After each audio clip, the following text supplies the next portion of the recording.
fora do quartel como eu agia dentro do quartel. Aí é que eu me dei mal.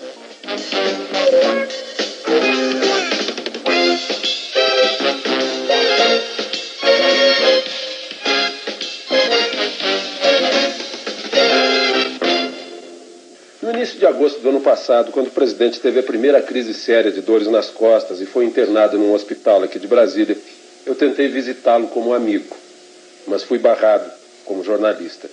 Então eu escrevi uma carta para o presidente e ele me respondeu com esse cartão. Meu caro Alexandre, estou muito alegre com a sua carta.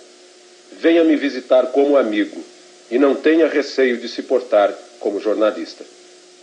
Isso me encorajou a pedir uma entrevista ao presidente. Eu falei com ele e ele me disse que estava disposto a conceder a entrevista.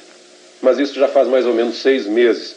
Eu imagino que durante 6 meses o presidente protelou a entrevista porque não queria que ela fosse confundida com uma influência no processo sucessório. Depois ele me falou que na sua democracia o presidente não tem candidatos e não nomeia o sucessor. Presidente, e o seu candidato? Dizem que no fundo, eu por exemplo recebi uma informação que no fundo o seu candidato era o Costa Cavalcante. No fundo, o meu candidato era o que a convenção indicasse. Mas o Costa Cavalcante estava entre aqueles que eu preferia que fosse indicado. Mas o senhor um dia disse para o Armando Falcão que o Aureliano poderia ser o... Disse, uns 2 anos e meio antes da sucessão, ele me perguntou na casa do meu filho e disse: o Aureliano Chaves é um bom candidato. Apenas isso. Disse, seria um bom candidato. O senhor não quis indicar ninguém, não quis ter candidato, fez questão de não ter. Não quis indicar ninguém de propositadamente, que acho que o presidente não deve indicar ninguém.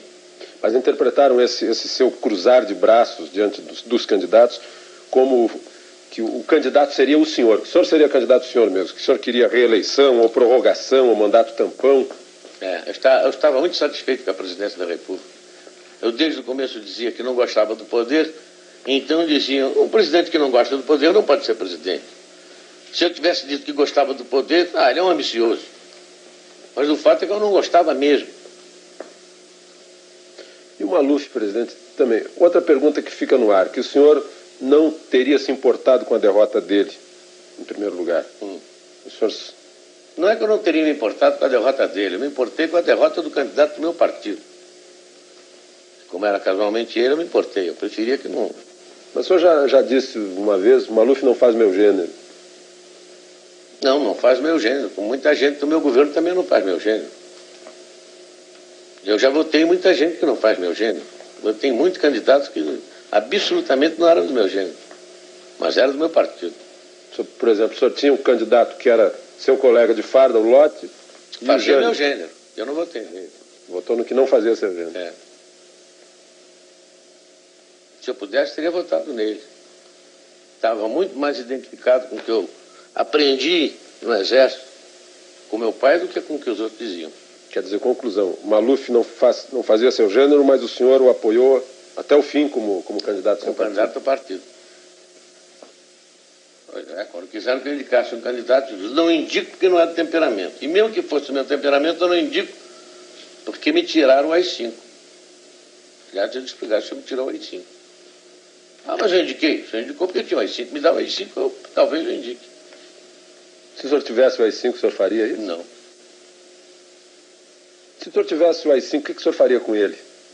O AI-5? Rasgava. Infelizmente, o galho rasgou antes de mim. Presidente, João Batista de Oliveira Figueiredo, o homem, imaginou algum dia que seria presidente da República? Não, nunca imaginei. O máximo que eu almejei na vida foi chegar a ser um bom oficial de Estado-Maior do Exército. E eu acho que eu consegui.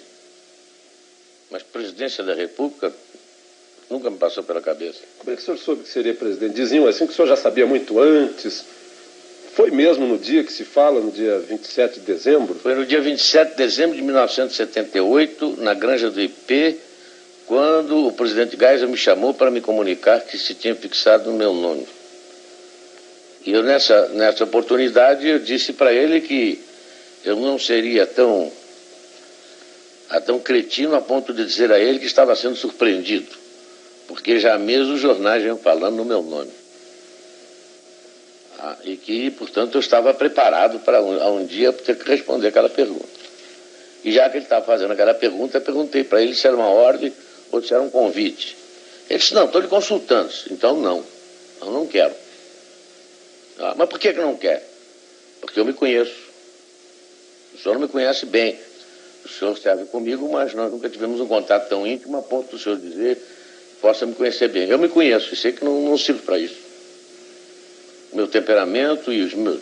Se eu consulte meus colegas do Exército, eles todos vão coincidir comigo que eu não sirvo para isso. Depois eu não quero.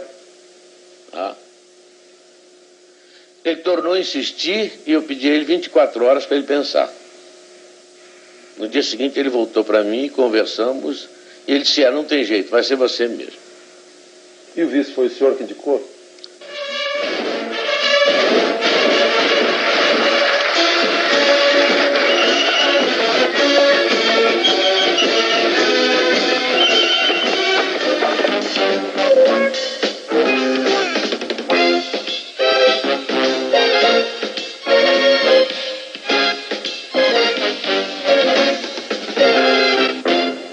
Foi o senhor que indicou? Depois de terminada essa primeira parte da conversa, ele virou-se para mim e perguntou, e o vice? Eu disse, tá, e o nosso Aureliano Chaves? Ele chegou-se muito bem. Você quer comunicar? Eu digo, não, já que o senhor me perguntou, o senhor comunica para ele. Mas quem citou o nome do Aureliano Chaves fui eu. Esclarece muitas versões aí de quem teria indicado. Não, ele não me indicou. Não me indicou absolutamente. Não me indicou nome nenhum. Outra coisa, presidente, que também está no ar. O seu relacionamento com Aureliano Chaves. Por que houve o afastamento? Isso é bom perguntar a ele. Ele saberia responder? Eu acho que sim. E o senhor chegou a ponto, assim, de antes de assumir a presidência ou depois de ter assumido, chegou a ponto de ter vontade de desistir, presidente? Não, depois que eu assumi um compromisso, jamais desisti de alguma coisa. Nunca passou pela cabeça desistir de coisa nenhuma. E até o fim? E até o fim. E a família? A presidência prejudicou a sua família? Prejudicou porque eu fiquei 17 anos em Brasília, né? Não digo que foi a presidência, mas o ter me metido nisso, eu fiquei 17 anos afastado da minha família. Meus filhos no Rio e eu aqui. Prejudicou, não há dúvida que prejudicou. Benéfico não foi. Nenhum membro da minha família saiu ganhando qualquer coisa. Pelo contrário. Só tiveram aborrecimentos, eu também. E nós ficamos afastados deles. Vou amenizar um pouco a conversa. O senhor sabe que sempre há piada a respeito do presidente da República. E dizem que o senhor conhece todas as piadas a seu respeito. Qual é a melhor piada a seu respeito? Não conheço todas as piadas, conheço muitas. A primeira que me contaram foi a do sapato, aquela do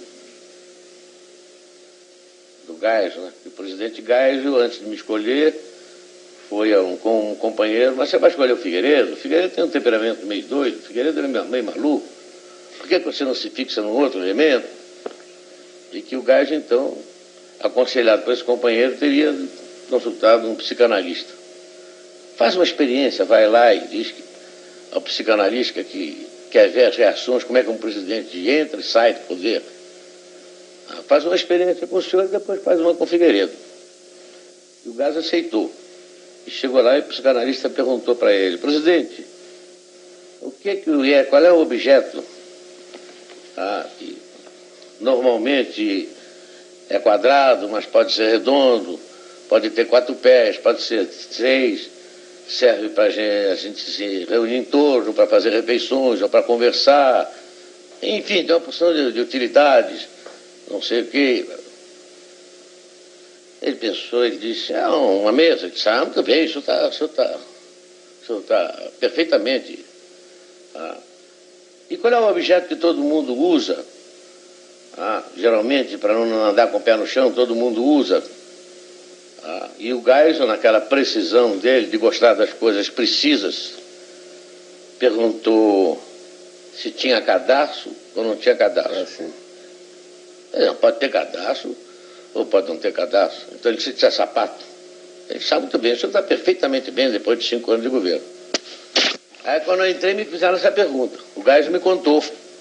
Olha, vão lhe perguntar isso assim, perguntar isso assim, assim, vai prevenir. E a primeira pergunta que me fizeram foi essa do sapato, justamente.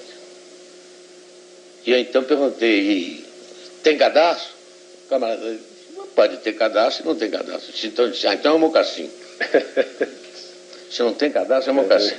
Foi essa a primeira que me contaram. Aliás, eu contei para ele.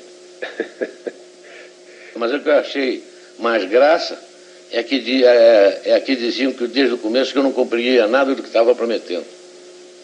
Agora eu estou achando mais graça ainda dela. Agora você pede que olhem para trás para ver se o senhor cumpriu ou não.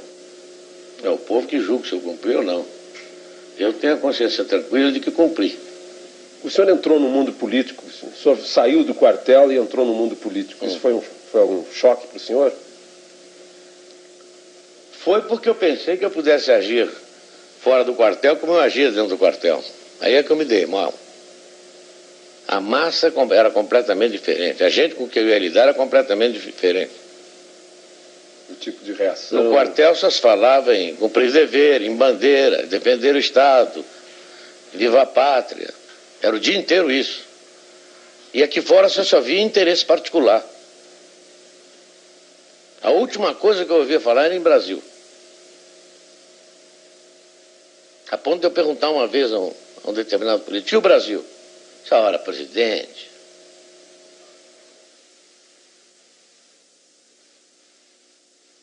Vou pensar melhor. Absolutamente. É para abrir, quer dizer, general? É para abrir mesmo, e quem quiser que não abra, eu prendo, arrebento. Mas no episódio do Rio Centro houve quem esperasse que o senhor prendesse e arrebentasse. A quem? Foi fácil, o senhor fez o projeto, saiu tranquilo, não teve resistências. Não foi fácil. Só foi fácil por causa da compreensão dos companheiros das Forças Armadas, que apoiaram e acharam que estava na hora da Revolução provar que de fato queria democracia. E nesse aspecto todos me ajudaram. Volta de Brizola foi tratado e foi considerado como palatável. O Brizola? É. O Brizola, desde o começo, quando o repórter me perguntou, eu achei até um desaforo a pergunta que ele me fez. Se o Brizola ganhar, leva. E agora, estamos aqui brincando de eleição, menino. Se eu quisesse que o Brizola não fosse eleito, eu não teria dado anistia para ele. Aliás, como era a proposta do MDB, né? A proposta do MDB, eles não voltariam. Voltariam e não poderiam ser eleitos. E não poderiam ser eleitos. Aliás, uma pergunta semelhante foi no dia da sua posse, perguntaram para o senhor, mas o senhor vai mesmo fazer desse país uma democracia? E eu brincando disse, eu prendo, arrebento, não sei o que lá. Está aí o presidente que nós elegemos, prende e arrebente.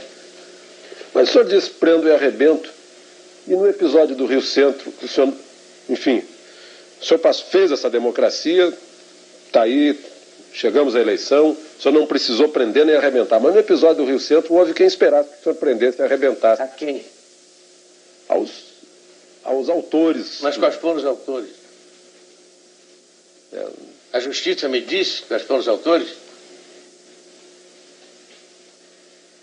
O senhor não... estava sob o regime constitucional, não tinha AI-5 na mão. Fiquei esperando que a justiça falasse. Sem o AI-5... Se eu passasse por cima da justiça, aí sim, poderiam dizer que era um regime discricionário. Mas todo mundo queria que eu fizesse isso. Talvez seja até o uso do cachimbo deixa a boca torta. Todo mundo esperava que o senhor adotasse uma atitude de AI-5. Pois é. O senhor precisou decretar medidas de emergência que estão na Constituição. E o general Newton Cruz foi o executor dessas medidas. O senhor acha que ele agiu bem ao executar essas medidas? Agiu muito bem. Agora todo mundo se queixa do exagero do Newton. Mas se naquela época não tivesse sido executadas as medidas de emergência, eles tinham executado a marcha sobre Brasília e haveria pressão sobre o Congresso. E mesmo com medidas de emergência, você se lembra como é que foi a votação. E agora o general Newton Cruz foi tirado do comando militar do Planalto. Ele foi punido? Não, ele foi promovido, porque ele foi chefiar foi ser subchefe de um departamento, que é o que cabe ao posto dele como general de divisão. E nem eu permitiria que ele fosse punido, porque não cometeu transgressão nenhuma. O senhor, durante uma parte do governo, saiu uma versão que o senhor teria comentado com algum íntimo, disse assim, olha, se me incomodarem muito, eu chamo o Pires e largo isso tudo. O senhor disse não, isso de mesmo? fato, numa reunião com alguns ministros, eles começaram a tocar em assuntos que estavam me desgostando já há tempos. E insistiram no assunto. E eu, brincando com eles, disse, olha, se insistirem nesse assunto, eu chamo o Pires e vou embora. E eles caíram na gargalhada. Mas isso foi em ar de brincadeira. E foi uma vez só. E aí generalizou-se de que eu chamaria o Pires. Mesmo porque não caberia chamar o Pires. Se eu tivesse que ir embora, teria quem chamar. A Constituição diz quem é que teria que ser chamado. Vice-presidente. Ah.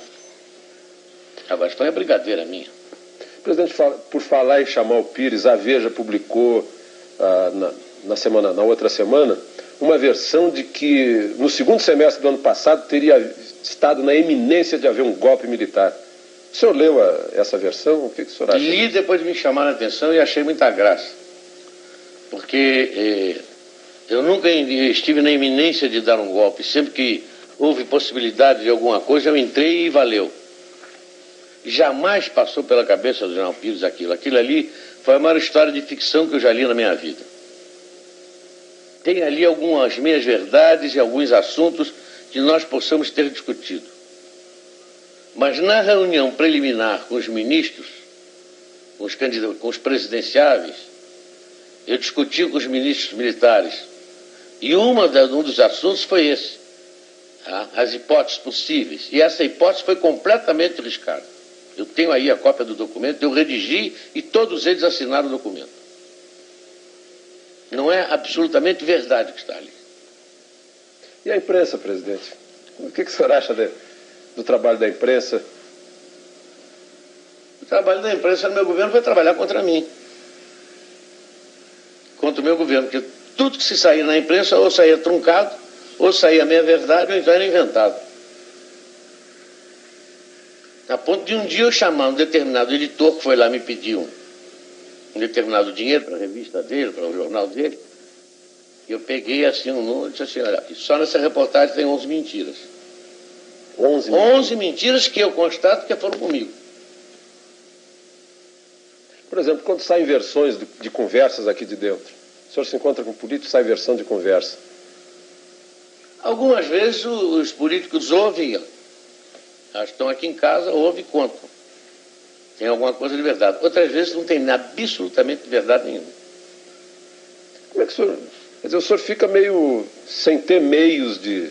Não, às vezes eu mando agradecer ao político a veracidade com que ele contou a conversa. Já muitas vezes aconteceu isso. A fidelidade com que ele repetiu. Quando eu me expressei ontem a respeito do comício, foi um pensamento meu. Foi uma colocação má minha. Eu não me subexpressar. Eu desejo fazer uma retificação. O senhor, afinal, disse ou não disse para o Franciscato que o senhor queria estar no comício das diretas no Rio de Janeiro? Nesses últimos 6 anos, muitas perguntas ficaram no ar, sem resposta. Eu trouxe essas perguntas aqui para a residência do Torto para fazê-las ao presidente. Presidente, eu vou começar por um episódio lá da Espanha. O senhor, afinal, disse ou não disse para o Franciscato que o senhor queria estar no comício das diretas no Rio de Janeiro? Não, não disse, jamais disse a ele. Chamei imediatamente o Franciscato e pedi a ele para desmentir aquela verdade que ele havia dito. Que eu entendi que ele disse para querer me beneficiar. E o coitado Franciscato, ao desmentir, foi infeliz. Dizendo que tinha se traído, que tinha ouvido alguma vez eu dizer isso. Eu nunca disse isso a ele. Que teria cometido a inconfidência, mas o senhor realmente não disse? Não, absolutamente, nunca disse. Outra coisa que ficou no ar um dia... A única coisa que eu disse foi na entrevista que eu dei na África, quando começaram a me perguntar na entrada ali da casa em que eu estava hospedado, presidente, e as eleições diretas? Eu comecei a entrevista assim, jamais passou pela minha cabeça fazer a eleição direta agora. No entretanto, se o partido assim decidir, o Congresso decidir, eu como homem de partido tenho que me submeter. Afinal, todos nós somos pelas diretas.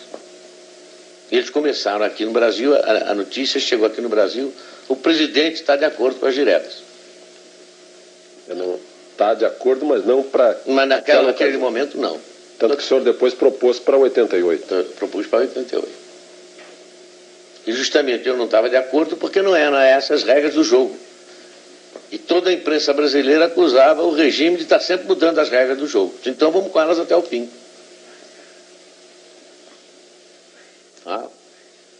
As regras do jogo foram até o fim e ganhou o candidato da oposição. O senhor lamenta isso? Lamento, que eu preferia que tivesse ganho do meu partido, fosse ele quem fosse.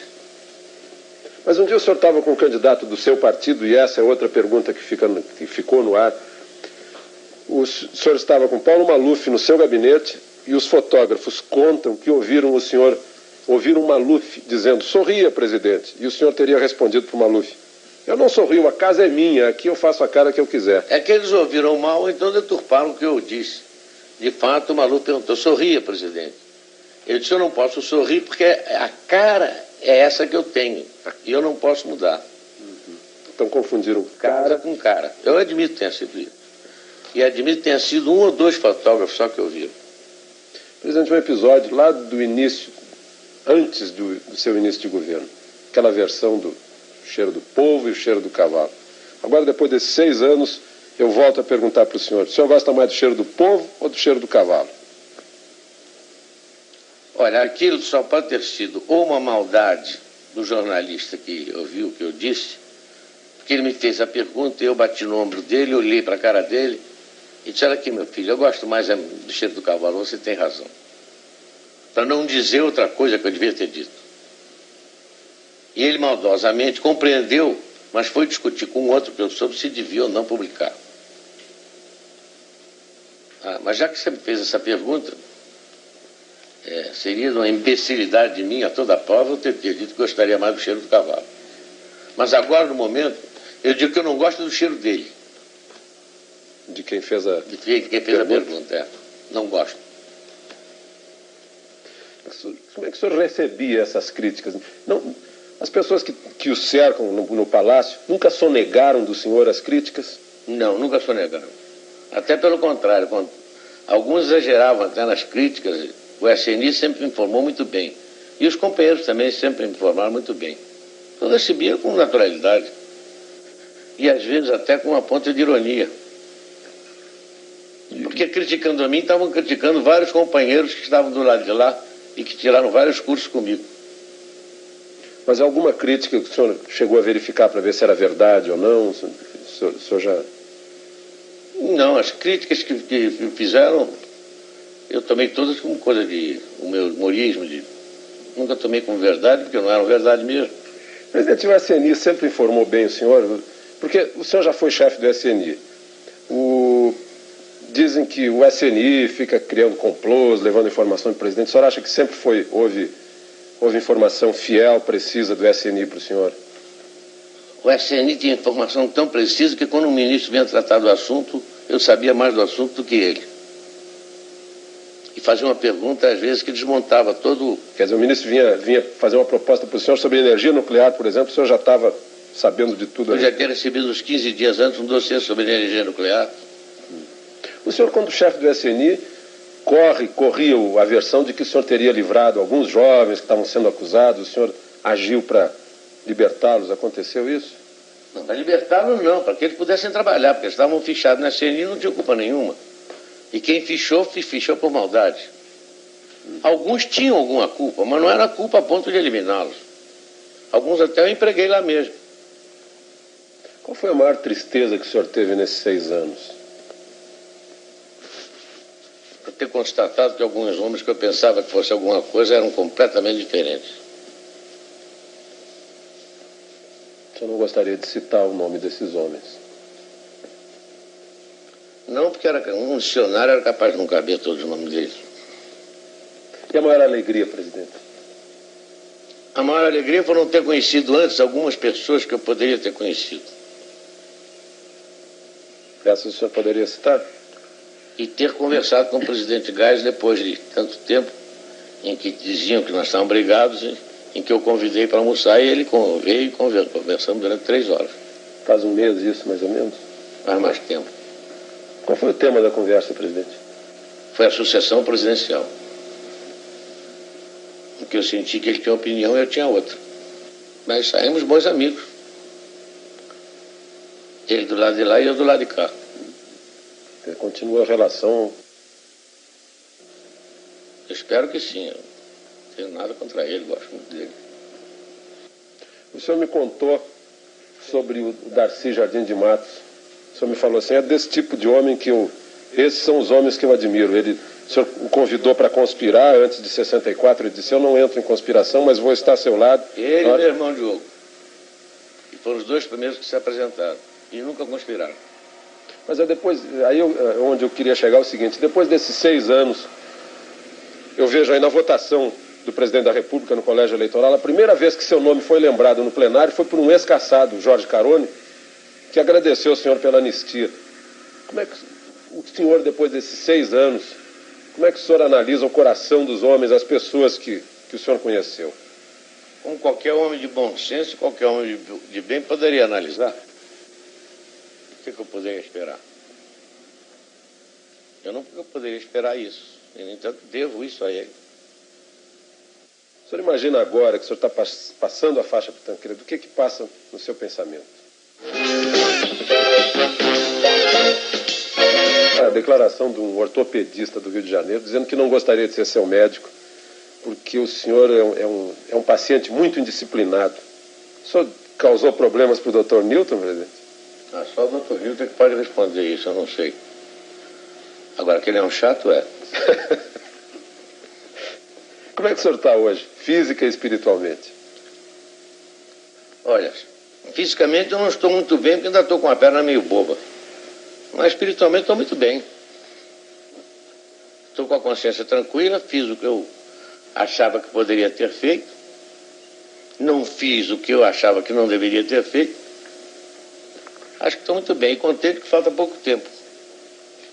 O senhor já calculou hoje quantos dias faltam? Eu tenho uma tabela lá nas baias, eu não fui lá nas baias hoje.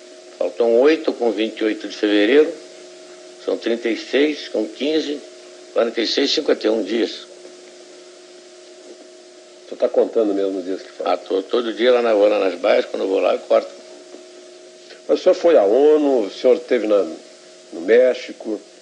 Como é que foi nesses 2 últimos anos aí? O senhor parece que defendeu um ponto de vista que foi vitorioso. Eu comecei inicialmente procurando congregar todos os países sul-americanos em torno de uma ideia, de uma fala só no sentido daquelas partes comuns de política externa. Consegui.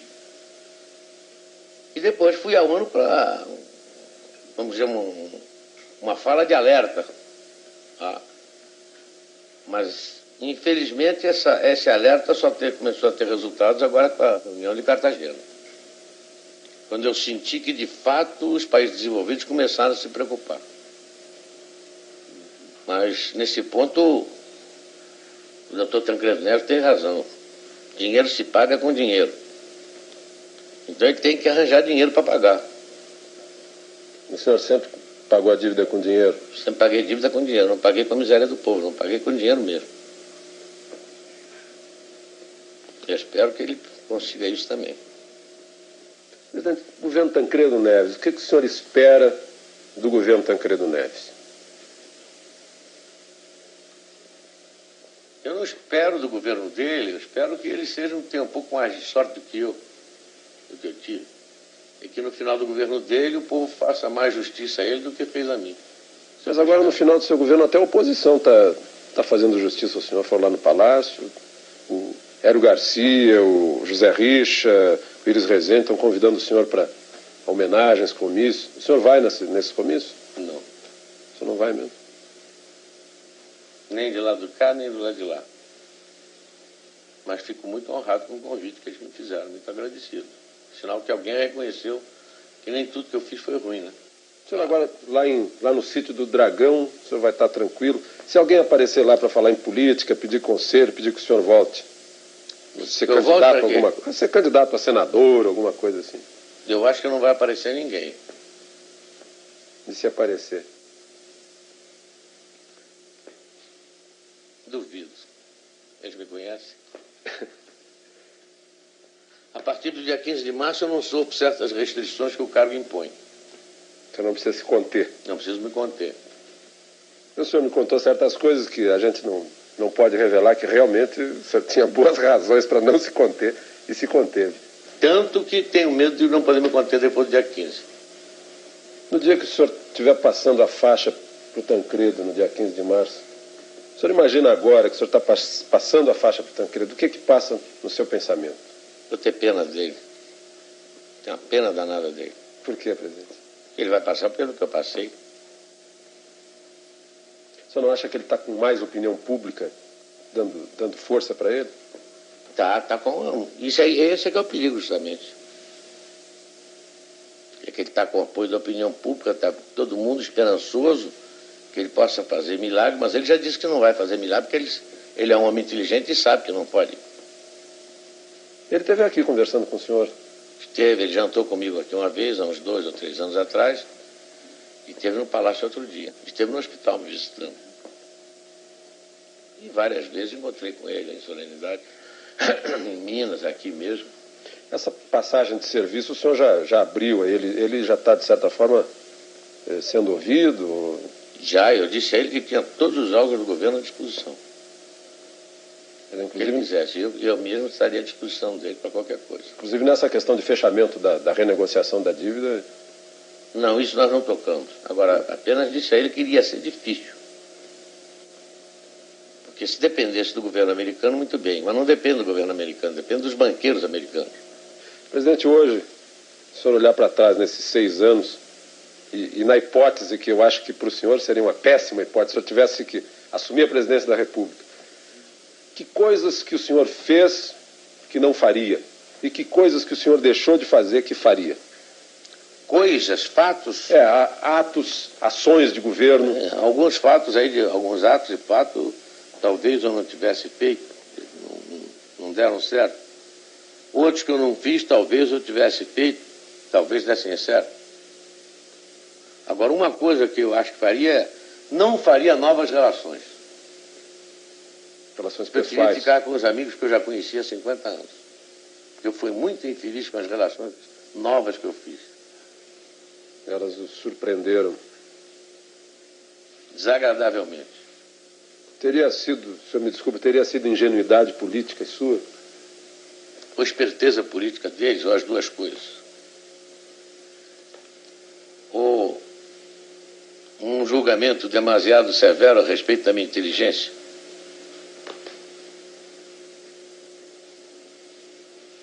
O senhor ficou muito magoado com isso, né? Com alguns enganos a respeito de pessoas que o senhor teve ao longo desses anos. Fiquei magoado, fiquei surpreendido. Com alguns eu não fiquei magoado porque eu já esperava. Com outros eu fiquei magoado porque eu não esperava. Porque eles sabem que nunca poderiam esperar isso de mim. E a prova disso é que até hoje tentam falar comigo. Presidente, agora, deixando de lado os políticos, e a gente imaginando que aqui essa câmera está registrando a entrada do senhor na casa do brasileiro médio, do povo, povão, o que o senhor diria agora para o povão que está vendo o senhor aí, nesse momento que o senhor está deixando a presidência da República? Bom, o povão que poderá me escutar será talvez os 70% dos brasileiros que estão apoiando o Tancredo. Então, desejar que eles tenham razão e que o doutor Tancredo consiga fazer um governo bom para eles. E que eles o doutor Tancredo consiga dar a eles o que eu não consegui. E desejar felicidade para eles. E que me esqueçam. Aliás, eu pedi isso desde o começo. Se lembra? Mas eu tenho a impressão que a história não vai esquecer certas coisas, presidente. Anistia, por exemplo, em primeiro lugar, e acesso à democracia que está aí. Pode ser que eu não esqueça, mas eu preferia que esquecesse. Para o senhor viver tranquilo lá no sítio do Dragão. E que não me venham conversar mais sobre política. Que aí eu abro o meu arquivo. O senhor tem cartas e papéis guardados? Muitos. Bom, presidente, muito obrigado ao senhor. Obrigado. Obrigado a você também. E obrigado a vocês.